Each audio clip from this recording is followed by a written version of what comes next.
election-related case before the Supreme Court was the Gabriela Women's Party List Group. This report from Ria Fernandez.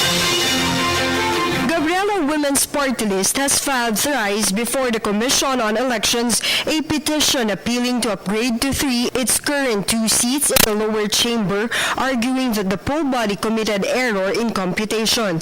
However, the COMELEC has no resolution yet on any of these. That's why Gabriela decided to elevate its complaint to the Supreme Court.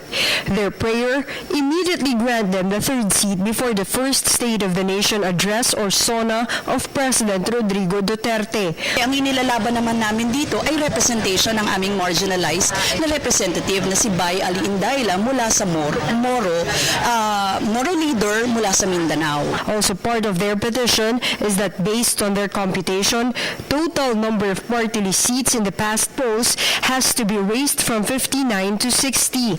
Lumalabas doon kung 59.5, ginawa nilang 59 lang.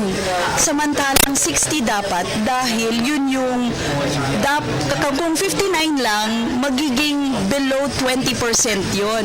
Ibig sabihin hindi yun yung pinaka broadest representation na dapat ay ibinibigay natin sa mga marginalized na party list na sang-ayon din sa ating constitution. ACT Teachers Party List supports Gabriela even if it would lead to striking out a party list that is at the bottom of the list should the SC favor the petition. Kung may matatagalan, so be it. No, yun talaga ang sinasabi ng formula at yun ang kagustuhan ng mga botante.